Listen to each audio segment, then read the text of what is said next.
Welcome to Now Serving a Side of Therapy, your intro guide into the therapeutic world. Together, we'll explore various aspects around how to show up for ourselves and others by tending to our own mental and emotional well-being. I'm your host, Dalton Huckabee, a licensed marriage and family therapist, and I'm grateful you've joined me. Welcome to this week's episode of Now Serving a Side of Therapy, a client's introductory guide into the therapeutic world. Today, we are joined by Sohavani. She's a licensed marriage and family therapist. And in the last couple of years, it's been a lot of time understanding adult ADD and ADHD. This is a particular personal journey for her and also partly a professional one. Today, we're going to break down the science, the myths, and everyday realities of ADHD. In fact, a lot of the information that we have to discuss here is going to be broken up over a few different episodes. So settle in and hang tight, right? And we'll be going over what exactly is ADHD. We'll cover what it is and how it shows up, what causes it, and some common misconceptions.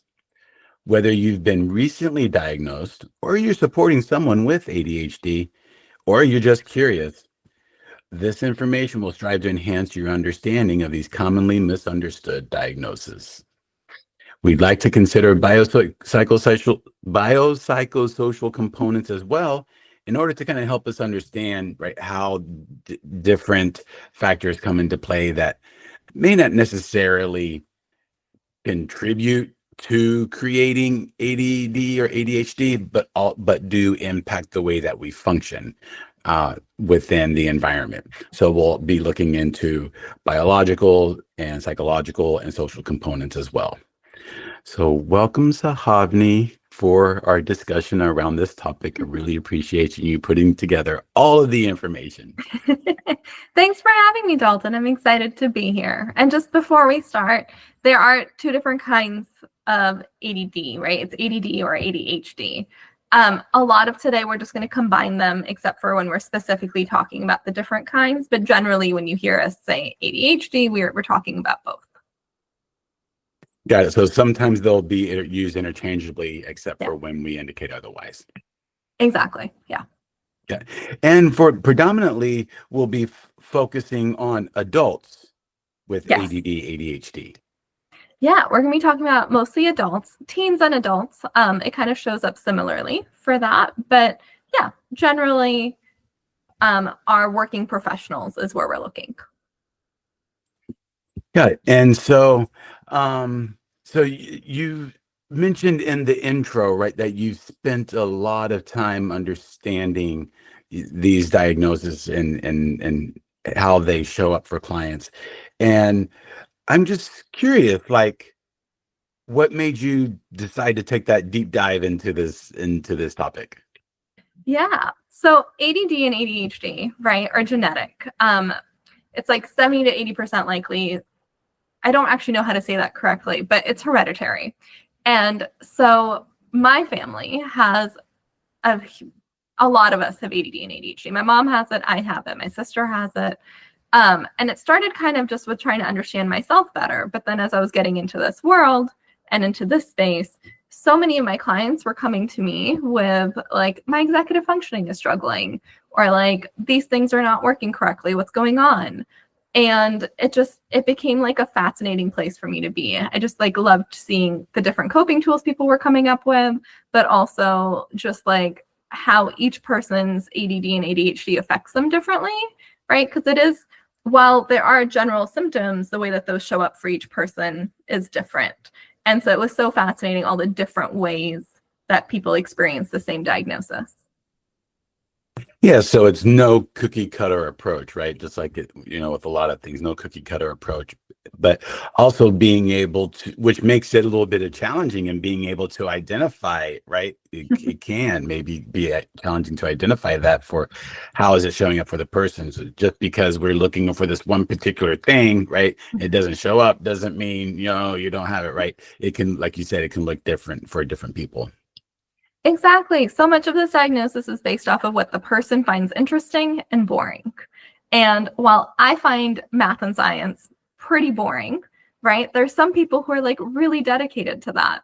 And I was talking to a client and they did really well in school, like straight A's in school. And I was like, tell me about why it didn't show up then, right? And they're like, well, I loved school. School was super interesting to me. And like the grades and getting everything, right? Like the constant feedback loop was really helpful for them. So they did the work, they got the A, that made them feel great. And so then it wasn't until they were in the workspace or into just like what their everyday adult life looks like that they were like, oh wait, that's right. I don't like boring things. Like I can't do them. For them, school was not boring, but for me, school was boring. I struggled. And so it can look so different according to what your personality is and what you find enjoyable and not enjoyable. So when we talk about ADHD, right, we always like to define things, right, whenever we talk about them. So how you mentioned that, right, is that is a neurodevelopmental condition, right? And that it impacts the executive functioning, right? What other information would you say we could provide to kind of help us define like what it is? Yeah. So executive functioning is the brain's management system, right? And so it's in charge of planning and organizing, starting and finishing tasks, time management, regulating emotions, and shifting attention when needed. And so for when you have ADD, ADHD, the management system works differently. Some things feel so much harder for someone with this diagnosis than it does for someone else. And the thing that I hear the most often is like, I'm watching my friend and they can just like transition quickly, or I'm watching my friend and their house is organized, right? Like it comes into a lot of comparisons, I think. People are constantly looking at their neurotypical people around them and being like, why is this harder for me? And we'll get into this a little bit later, but the ADD, ADHD brain has a different reward system, which can make consistency and sustained effort towards goals difficult. And we hear that all the time, right? Like I am on a roller coaster. I get really close to my goals. I like for 2 weeks, I'm all in, and then I stop and I can't figure out how to get back on the roll, right? And so it's that reward system that hits differently for people. And so couple of things come to mind for me as you're talking about that. One of them is, like you said, okay, well, if there's this compare and despair aspect to it, right, which we can get into, like how you set up your, and set up your surroundings in order to help you succeed, right? Or even just knowing yourself a little bit more. It's like, okay, you know what? Yes, I am going to suck at school, but I'm going to be great at this really other thing, right? Yeah. So sometimes it's just a matter of like, taking time, right, to over the years to better understand ourselves, to know like how we best operate. And then also when you talked about the reward system, you're saying that might, if people started and stop a project, like that aspect of motivation might be coming up for them, like, oh, I just don't feel motivated, or then they start to judge themselves for, oh, I'm procrastinating, for example, because they aren't able to finish the thing that they set out to do. Yeah, I think motivation is such a tricky word with ADD and ADHD because almost everyone I talk to is so hyper motivated. If we're defining motivation as the want to do something, right? They all want to do these things. It's more that there's no willpower, right? A lot of my ADD clients who are struggling with, let's say, health, right? They really want to work out every day. The motivation is there. It's more the like, how do I follow through with this that they struggle with? So it's like, yeah, it's slightly different. I don't know if I'm explaining that correctly. Yeah, you are. Yeah, because I'll kind of work with people to think, yeah, like if I were to sit around just waiting, just even neurotypical, right? It's like if I'm just sitting around waiting to feel motivated to go to the gym, I might be waiting a long time, right? Whereas I like to think of discipline, right? Where if I can for me, it's like putting something in the schedule, I'm more likely to follow that, right? And so even though I don't feel motivated to do the thing, because I've kind of, established maybe the system of discipline, I might be more likely to do it. So it's kind of like setting up that structure around myself to help me function optimally. Yeah, structure can be super helpful. Discipline, I think it's tricky also with ADD and ADHD because of that reward system that we talked about, right? So someone neurotypical can, think about, let's say, doing that homework assignment, doing the project, going to work out, whatever it is. They're thinking about this difficult task, and they can kind of say like, oh, once I'm done with this task, I'll feel really good. And then just having that thought releases dopamine and some other chemicals in their brain. And dopamine is our motivation drug, right? So that dopamine releases in their brain, that's enough dopamine for them to go ahead and get started. And so then when they finish, they're like, oh, great. Like, I feel so good about this. And that releases even more dopamine. For an ADD and ADHD brain, they're looking at that project, that exercise routine, whatever, and when they think I'm going to feel so good when I finish this, no dopamine is released. It's not the same, right? So they're like, yeah, I get it logically. I'm going to feel so good when this is done, but their body doesn't feel it. And so ADD and ADHD is much more about like tricking yourself into discipline than it is just about discipline. Like Nike's whole thing of like, just do it does not exist for ADD and ADHD. It does not exist. No, it's not going to happen. It's more about what are the systems and coping tools that we can help you put into place so that you can do the thing. And that's huge, right? I mean, who knows, right? If, people might have been, struggling with, some symptoms and maybe not even being able to identify what it is at first, right? But it seems like that could be a reason why someone would maybe want to seek out therapy or seek out professional help or seek out a proper diagnosis, right? If they find themselves kind of like struggling in some of these areas that we're getting into, right? Maybe just, trying to explore ways of like, okay, well, maybe not something, instead of kind of taking away from that kind of self-judgment place, instead of kind of like, okay, well, let me see how I can get some help around this. Exactly. Yeah. What I'm hoping to do today is that we're really going to delve into the two different kinds of ADD. So ADD and ADHD, right? And then we're really going to look at symptoms. And I don't mean in the way that like TikTok looks at it. I mean, like, we're really going to break down how it goes into every aspect of your life so that when you're sitting here and you're listening, you can really think about like, is this me or is this not me? And the way that the diagnosis works is that, let's say you really struggle financially, but you're good in every other aspect of your life, you probably don't have this diagnosis. But as I'm breaking down symptoms, as I'm talking about how it can affect multiple aspects of your life, if you're seeing it touch 3 or 4 different places, right, then yes, like that's a great time to bring it up to your therapist around, look, it's affecting me in so many different categories. I think we should talk about it. Yeah, and that's great, right? Like you said, it's got to pop up in different domains, as we call it, right? Different parts of our lives. And I'm glad that you mentioned this because it does get a lot of press, right? ADD, ADHD gets a lot of press, and people might even, just nonchalantly say, "Oh yeah, well I have it," right, without having official diagnosis. But again, having that self-awareness can be a starting point, right? And at the same time, going through kind of some of these symptoms and the presentation, right, just to kind of like break it down, might be able to see, okay, well, how much of this applies to me and how much doesn't. Yeah. This diagnosis gets so much press. And I don't think the press gets it accurate around how much it impacts the people that have it. I think sometimes we see it as kind of like a superficial diagnosis. But we don't fully talk about like how it impacts divorce rates, how it impacts health conditions, how you're twice as likely to get diabetes if you have ADD or ADHD, right? Like, this diagnosis has real life impacts on every aspect of your life, including saving, including relationships, right? Like, and the press doesn't really get into that. It gets into more like, oh, like you procrastinate, or oh, like you have a bad time with like time management. And while those things exist, it's how are those things actually impacting the rest of your life? Yeah, great idea. So let's get into what some of those symptoms and presentations are. Let's do it. So there's a predominantly inattentive type, and there's predominantly a hyperactive type, and then there's the combined type. For inattentive, the main challenge is that you may get easily distracted, struggle with organization, starting projects, hitting a wall when you finish them. We're going to get a lot more into this, so I'm not going to keep going. But predominantly inattentive, you're having a hard time being able to focus. Predominantly hyperactive, you're having a hard time focusing, but you're also restless. you're fidgeting, you're blurting things out. Your impulse control is more impacted than with the inattentive type.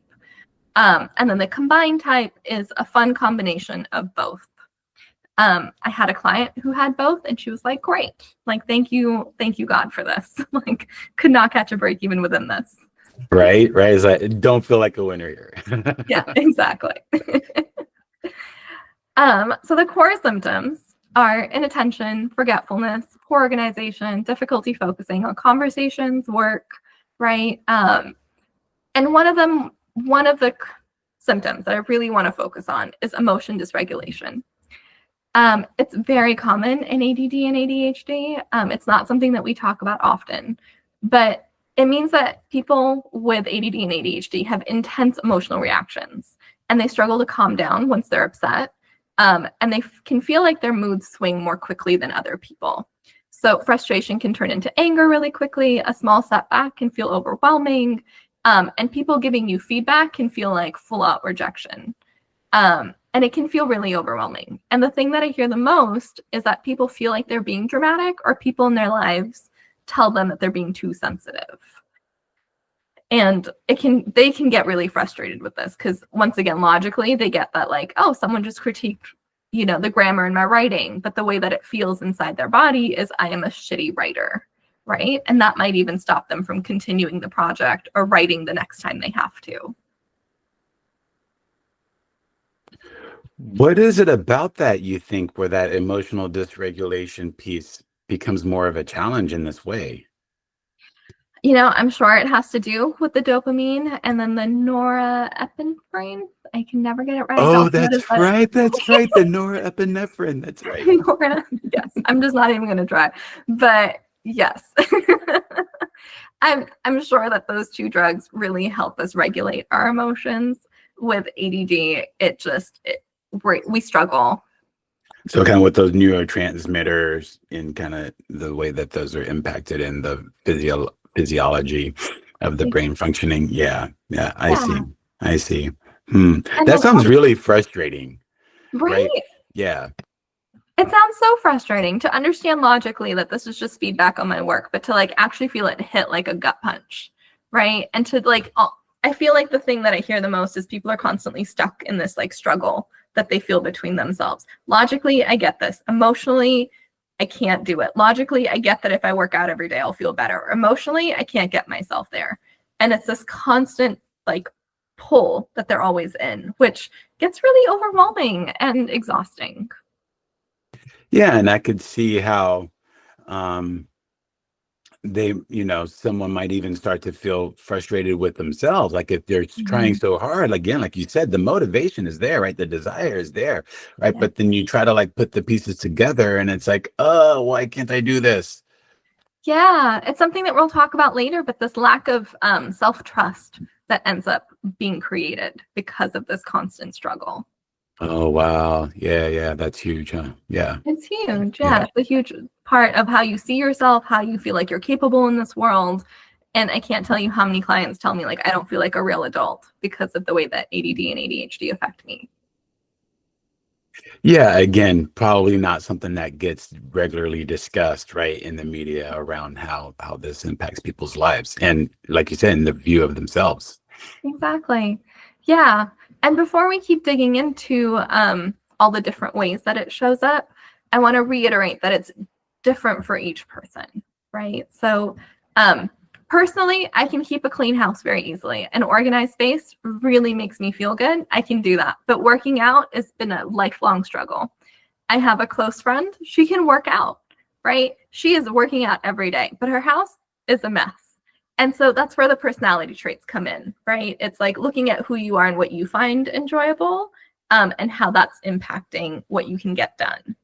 And I'm bringing that up as we go along. So you're not like, well, I don't know. So you're not being like, well, I can keep a clean house, so I don't have this. Or I can't keep a clean house, so I definitely have this, right? It's so much more complicated. Yeah, it doesn't necessarily rule out or rule in, right? A lot very complicated, kind of has some things to consider in many respects. Yeah. So as I'm going to scroll down, one of the other things that I wanted to talk about is gender differences, right? For just societally, we've taught men to be more externalizing in general, right? So men are often diagnosed earlier because the way that these symptoms show up is more hyperactivity, it's more impulsivity. They tend to be, it's that little boy in the back of the class, like making noise once he's done with his homework and throwing getting the ball all the attention and all the attention. Likely not the right ways, unfortunately. Yeah. Likely not the right ways, but it's definitely like making noise and is being seen, right? Girls are not socialized to like externalize in the same way. We're socialized to be more internal. And so while they're struggling with probably the same things, you might see, or you, if you are a woman, might have been doodling in class instead of making jokes with your neighbor. You might have been reading quietly when you thought an assignment was boring instead of like walking around the classroom. So they're just gonna, women and men might have symptoms that just show up a little bit differently. And as such, like you said, with, maybe even males might be more assessed and diagnosed earlier on than females too because of that. Yes. Almost all of my adult ADD clients are women right now. That partly is my own caseload. I skew more women-based anyway, but it is a lot of the women that haven't been diagnosed that are starting to come in and be like, wait, I struggle with this. Oh, so you work with clients who haven't been diagnosed yet? Yeah, we work on getting them diagnosed. We work on, even sometimes clients don't want to get diagnosed, but they want to look at just the symptoms and be able to figure out coping tools, right? It's not even, the diagnosis itself holds weight, but just being able to be like, these are the ways that I'm impacted. How can I work through it? Thanks for tuning in this week. Be sure to check out our next episode as we continue to explore more elements of your therapeutic journey.